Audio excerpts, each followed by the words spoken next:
Lupin Lady tinggal di sebuah rumah kecil yang menghadap ke laut. Di sela-sela bebatuan di sekitar rumahnya tumbuh bunga berwarna biru keunguan dan berwarna seperti bunga mawar. Lupin Lady adalah bibi tua kecil kesayanganku, tapi dia tidak selalu seperti itu. Aku tahu dia adalah bibi yang hebat, dan dia memberitahuku begitu. Pada zaman dahulu, dia adalah seorang gadis kecil bernama Alice yang tinggal di kota di tepi laut. Dari beranda depan, dia bisa melihat dermaga dan tiang-tiang kapal yang kokoh. Bertahun-tahun yang lalu, kakeknya datang ke Amerika dengan kapal layar besar.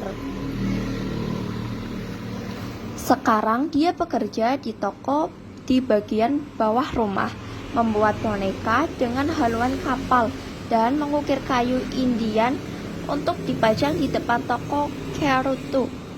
Sebab kakek Alice adalah seorang seniman, dia juga melukis gambar kapal layar dan tempat-tempat di seberang lautan. Ketika dia sangat sibuk, Alice membantunya mewarnai langit. Di malam hari, Alice duduk di pangkuan kakeknya dan mendengarkan cerita kakeknya tentang tempat yang jauh. Ketika dia selesai, Alice akan berkata, "Saat aku besar nanti, aku akan pergi ke tempat yang jauh, dan saat aku tua, aku akan tinggal di tepi laut." Baiklah Alice kecil," kata kakeknya. "Tapi ada hal ketiga yang harus kamu lakukan." "Apa itu?" tanya Alice. "Kamu harus melakukan sesuatu yang membuat dunia lebih indah," kata kakeknya. "Baiklah," kata Alice. Namun, dia tidak tahu apa yang akan terjadi. Sementara itu, Alice bangun dan mencuci wajahnya dan memakan bubur untuk sarapan. Dia pergi ke sekolah dan pulang ke rumah mengerjakan pekerjaan rumahnya, dan tak lama kemudian dia sudah dewasa. Kemudian, bibi buyutku, Alice, mulai melakukan 3 hal yang dia katakan kepada kakeknya bahwa dia akan melakukannya. Dia meninggalkan rumah dan pergi untuk tinggal di kota lain yang jauh dari laut dan udara asin. Di sana dia bekerja di perpustakaan, membersihkan buku-buku dan menjaganya agar tidak tercampur, serta membantu orang menemukan buku yang mereka inginkan. Beberapa buku bercerita tentang tempat-tempat yang jauh. Orang-orang sekarang memanggilnya Nona Rilpius. Terkadang dia pergi ke rumah kaca di tengah taman. Ketika dia masuk ke dalam, pada hari musim dingin, udara lembab yang hangat menyelimuti dirinya dan aroma manis melati memenuhi hidungnya.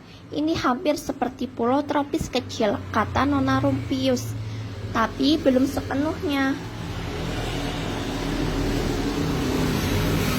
Jadi Nona Rumpius pergi ke pulau tropis yang sesungguhnya, tempat orang-orang memelihara kakak tua dan monyet sebagai hewan peliharaan.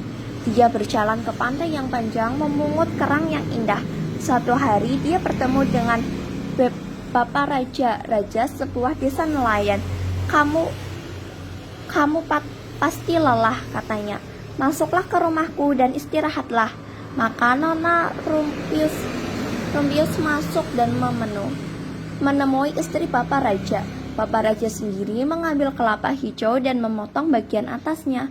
Nona Rumpius bisa meminum air kelapa di dalamnya. Sebelum dia pergi, Bapak Raja memberinya giwang cantik dari cangkang mutiara yang di atasnya ia melukis seekor burung cendrawasih dan kata-kata, "Kamu akan selalu mengingatku di hatimu. Kau juga akan selalu mengingatku," kata Nona Rumpius. "Bibiku yang hebat." Nona Alice Rumpius mendaki gunung tinggi yang saljunya tidak pernah mencair. Dia melewati hutan dan melintasi gurun. Dia melihat singa bermain dan kanguru melompat. Dan dimanapun dia berteman, dia tidak akan pernah melupakannya.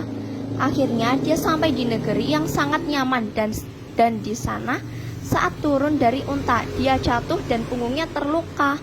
"Sungguh tindakan yang bodoh," kata Nona Rumpius. "Yah, aku pasti pernah melihat tempat-tempat yang jauh.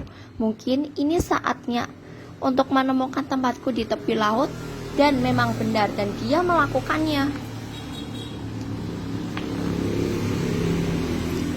Musim semi berikutnya, Nona Rimius sedang tidak sehat. Punggungnya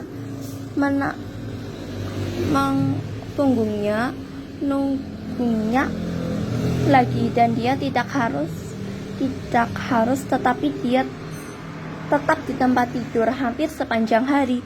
Bunga-bunga yang di tamannya pada musim panas sebelumnya telah tumbuh dan mekar meskipun tanahnya berbatu. Dia bisa melihatnya dari jendela kamar tidurnya, berwarna biru, ungu, dan berwarna seperti bunga mawar. Lupin, kata Nona Rupius puas. Aku sangat menyukai bunga lupin. Aku harap aku dapat menanam lebih banyak benih pada musim panas ini sehingga aku dapat memperoleh lebih banyak bunga tahun depan. Tapi dia tidak bisa melakukannya. Pada musim dingin yang sulit, musim semi tiba. Nona Rimius merasa jauh lebih baik. Sekarang dia bisa berjalan-jalan lagi. Suatu sore dia mulai mendaki bukit, tempat yang sudah lama tidak dikunjungi. Aku tidak percaya dengan mataku. Dia menangis ketika dia sampai puncak, karena di sisi lain dari tempat bukit itu ada sepetak bunga besar, bunga lupin berwarna biru, ungu, dan berwarna seperti mawar. Itu karena angin, katanya sambil berlutut. Kegirangan, anginlah yang membawa benih-benih dari kebunku ke sini, dan bunga-bunga itu pasti membantu. Dan burung-burung itu pasti membantu. Kemudian Nona Rimius mendapat ide bagus.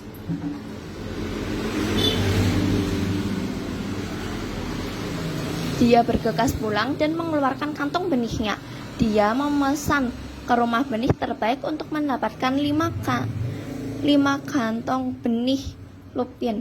Sepanjang musim panas itu, Nona Rimius dengan kantong penuh benih berkeliaran di ladang dan tanjung, menabur bunga lupin. Dia menyebarkan benih di sepanjang jalan raya dan di sepanjang jalan pedesaan. Dia melemparkan segenggam penuh ke sekeliling gedung sekolah dan belakang gereja. Dia melemparkannya ke dalam lubang di sepanjang dinding yang berbatu. Punggungnya tidak terasa sakit sama sekali. Sekarang beberapa orang menjulukinya si nyonya tua yang gila.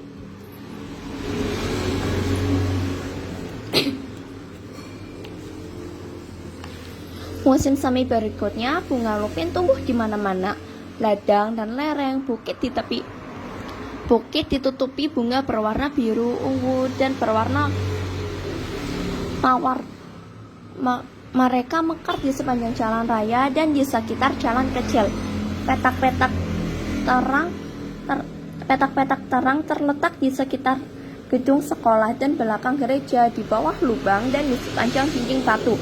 Tumbuh bunga-bunga indah. Nona Rupius telah melakukan hal ketiga, hal yang paling sulit.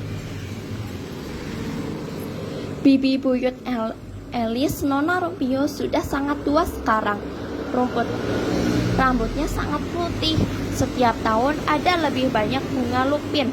Sekarang mereka memanggilnya wanita lupin. Kadang-kadang teman-temanku berdiri bersamaku di luar gerbangnya, penasaran ingin melihat wanita tua yang menanam ladang bunga lupin. Saat dia mengundang kami masuk, mereka datang perlahan. Mereka mengira dia adalah wanita tertua di dunia. Seringkali dia bercerita pada kami tentang tempat-tempat yang jauh. Saat aku besar nanti, kataku padanya, aku juga akan pergi ke tempat yang jauh dan pulang ke rumah untuk tinggal di tepi laut. Itu hal bagus, Alice kecil, kata bibiku. Tetapi ada hal ketiga yang harus kamu lakukan. Apa itu? Tanyaku. Kamu harus melakukan sesuatu untuk membuat dunia lebih indah. Baiklah, kataku. Tetapi aku belum tahu apa itu.